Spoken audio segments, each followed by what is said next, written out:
What was the initial sentence that they gave you? They gave me a 65-year sentence. So they gave me 15 years for attempted murder shooting, 15 years for assault in the first degree shooting, and they gave me 5 years for a gun, for the possession of the firearm that I used to do the shooting. Right. And because they were hearing that I was doing other shootings and I had guns that had been used in many shootings. Both the guns I was arrested with were used in other shootings besides that shooting. Okay. And so they were just putting two and two together, and other people were saying that I was crazy, and the people that I trusted were saying that I was wild and I didn't listen to anybody, and I just wanted to shoot people. And so they built this narrative that I was a threat to the community and to society, and that it was better to have me off the streets. And they had me see doctors and gave me an antisocial personality disorder that qualified me to be a dangerous offender, which is a 30-year enhancement to your sentence, which usually they run concurrent and just make you have 30 years, but they ran it consecutive for me. And so they put it on top of that 35 years and I ended up with a 65-year sentence. My release date when I got sentenced was July 4th, 2065.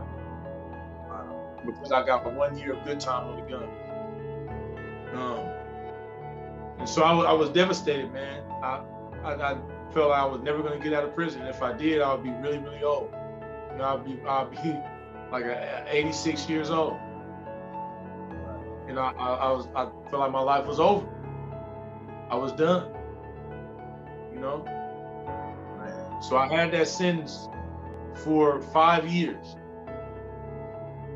That was my release date in the computer, my sentence, my time. I was serving time knowing that I had 65 years to do. And now you're a believer at the time. Now you saved, right? Yeah, now I'm saved. Right. And I'm like, man, Lord, what's I'm supposed to just live as a Christian in here. So I just dove fully into being a minister in there. And just serving and doing what I could do inside of there and ministering to guards, inmates, everybody. And just doing what I feel like I can do to honor God. And it was some of the most powerful times of my life, man. Even to up to now.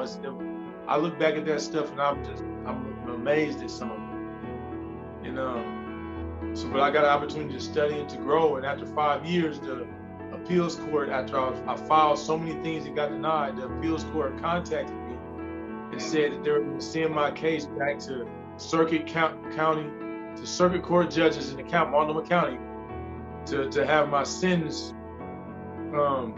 basically remanded and redone to where it would take 30 years off my sentence and run a dangerous offender concurrently instead of consecutively. And so they remanded my sentence back to be changed, and they did it to where it was now I got out in 2032. That became my new release date. So still 30 years. Yeah, so it's still 30 years, but it broke down. I felt some relief a little bit. Right. You got action. You got at least when you're 50, 60, you got action. Yeah, so I'm still doing practically a life sentence because technically in Oregon it's 25 years is life. Right. And so they gave me that 30 years. I praise God for it, but I was still like, man, I got to do 30 years. And I sat on that for another 5 years. I filed appeals. I did all kind of things that got denied. They didn't show me any relief. The attorney general said I didn't deserve to get out. If I got out, I would just go shoot people and be violent and do more gang. And they didn't really know much about what was going on with me at first. Then they started hearing Salem that I was ministering, I was serving, I was preaching, I was helping out in the prison, I was a stabilizer. I mean, they started getting reports from Snake River Correctional Institution that I was doing great things, that I was a different person. And that didn't really sway them at first, but they started, I was treated a lot different, you know? And then 5 more years went by.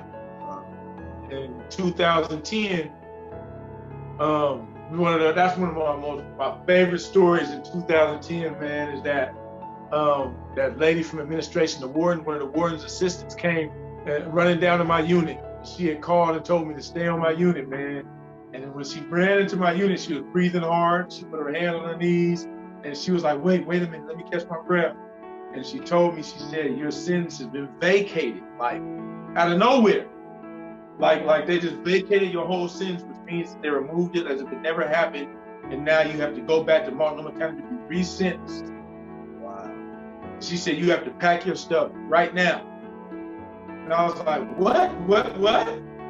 I couldn't believe it. She said, yeah, pack your stuff right now. You're going back. And so I packed my stuff up. I went and got on transport, went back and had some meetings with the DA. And they offered me 20 years with the parole board, where I had to see the parole board to get out. And I denied it because I didn't want to see the board. And they even went so low as to say, we'll offer you 15 years, but you have to see the board. But I know that the board can see me and tell me to wait 2 years, and then I have to wait 2 years to come back to get a chance to get released on parole. Right. And so I didn't look the board. I said, no board. And so I felt like I was going to be sunk and end up having to go and still do 20 years at least.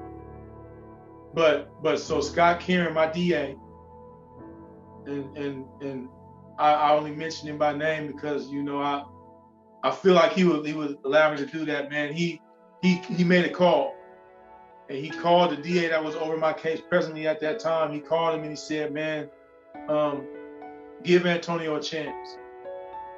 Give him an opportunity. He's a changed man. He's not the person that I gave that time to. He's not the same guy. His whole life has been transformed. He's doing good. He deserves the opportunity to get out there and have a life, right? And be a part of society and make a positive contribution. And I believe he will be successful if you let him out. You give him a chance. Wow. So this is the prosecutor. Yeah, he called the prosecutor right in front of me. I'm standing right there. And we adjourned from our meeting because we couldn't find any solution.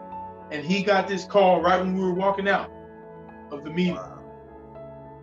And I'm standing there like, what's going on? And he said, I said hello to him and his family. I wished them well. And it just blew me away. It blew the DA away. Wow. And he said, he got off the phone and he said, what would you be willing to accept? What can we do to meet in the middle right now? Right. I said, I don't know. Give me a number. Right. And he said about 15 years. And I said, man, maybe a little less, you know. So they gave me like 14 and a half years. And you already got 10 in. And I already got 10 in. And so I was like, oh, okay. I said, I think I can work with that. Right. Right. So they gave me that there, and I was happy. And my family was like, oh, you still got years to do. And I was like, man, do you realize what just happened? Right. Like, I'm coming home soon. Like, right. You know, and when you had, at first you didn't even think you was gonna come home at first. Right. I thought I went from spending the rest of my life in prison to spending a long time in prison. So I just got a few years left. Wow. I want to rewind it real quick. Yeah. I want to rewind it real quick. Yeah. So, you're saved. You're in the prison, but you're also an ex-gangbanger. You're right. You're still a gang. In everybody else's eyes, you're still Dino the gangster. You know what I'm saying? How was prison? Did you have a lot of altercations? Was there any issues? How did that work? Because I know there was enemies on the yard, and there was people that might have been looking at you funny and trying to bring stuff to you. How did that all work out? At first, I had a couple guys at first that told me that on certain units that they were gonna like attack me, that I had done things to their homies or whatever, and that I had to answer for it basically. Yeah. They see me doing Bible studies and stuff like that, and they still would say that kind of stuff to me and say you can't hide behind God and and all that kind of stuff. And if you play crazy like you hear God's voice, that don't mean they're gonna let you out. All kind of shots, like right. Just saying, the homies is coming in about to get you like on certain days, and but they never did. And those same people that told me that would watch me, and maybe like weeks later come and say, man, this is real, ain't it? You really like, you know, and they'll say, you know, you're gonna have to fight on that yard, probably something's gonna happen. I said, no, I'll be all right. And I would just stand my ground in my faith. And stuff like that it would end up fading away.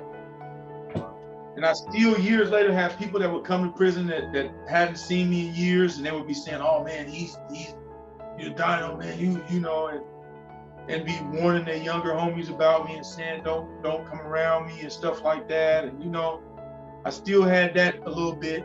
And then there were people that would look at me funny and they wouldn't even talk to me because there were people from different neighborhoods that looked at me a certain way and felt like I was still that kind of guy, like I would still be a threat. They were still looking at me a certain way. And there were people that would come to the yard from other neighborhoods that would just look and they would never say anything to me. They would watch me, they would observe me, they act like I was still a legitimate threat. And their whole time there, they would never say anything, you know? But I just kept doing what I was doing, going to church, studying my Bible, holding study groups, leading groups, and just ministering the best I could, you know? And that's what I did, and I stuck with that. And God favored me, God protected me, God watched over me. I never had any of those kind of altercations in there. Wow. You know? And it was just for the grace of God. You went on to get your degree, right? Yeah, I went to school in there. So there's programs in there, not programs in the prison, but Bible colleges have programs where you can pay less because you're incarcerated. Certain Bible colleges. Right. And so I registered and I got into a Bible school called Cypress Bible Institute down in Texas, Van, Texas. And I ended up studying to get my degrees in theology, in biblical studies, in pastoral studies. I went to school and I did that for about 5 years. I did my studies and my courses and my hours, and ended up getting my degree in theology and biblical studies. And then I registered for a seminary, which denied me at first because I felt called to the ministry, and I wanted them to ordain me. They denied my access to the seminary at first because I was incarcerated. They said, we don't deal with people that are incarcerated. We don't do that. And so they wouldn't let me attend, not even distance-wise. And so I wrote them a letter, and I used chapter 9 in the book of Acts in the Paul testimony of him being a persecutor of the church and God calling him and using him to do amazing things as the foundation for my own story, and the fact that God had called me to serve him, and that God was calling me into the ministry. Yeah. And I felt led to go to that seminary. And they wrote me back and told me, okay, our board meeting is in the next couple of weeks, and we'll go over it with the president and with the board, and we'll pray about it and we'll get back to you. And so they presented it to the board and they prayed, and they wrote me back and they accepted. They said, we can't refuse a testimony like this. God impressed it upon our hearts that we should go ahead and do this. And they made an exception. Wow. And they let me take courses and do seminary work, and they ordained me through that seminary.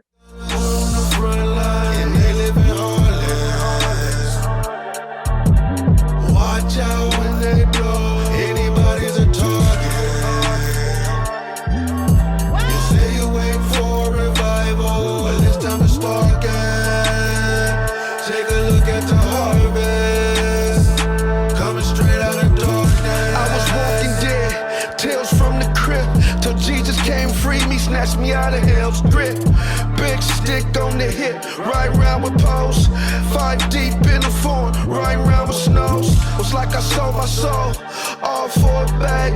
He paid the cost to be the boss. Christ brought it back. Yeah. Now I'm a new creation. See